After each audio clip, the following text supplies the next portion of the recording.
Благодаря, госпожо председател, господин комисар.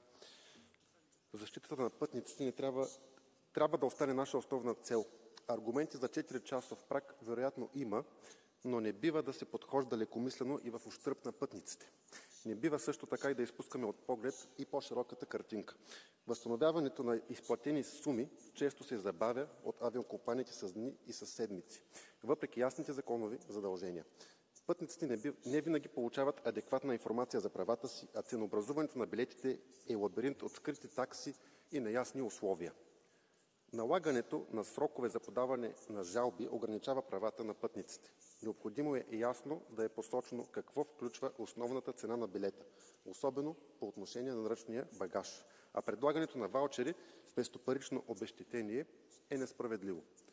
Регулацията трябва да е не просто оперативен компромис, а реално подобрение за милионите европейци, които пътуват не заради лукс и удоволствия, а заради работата и семействата си.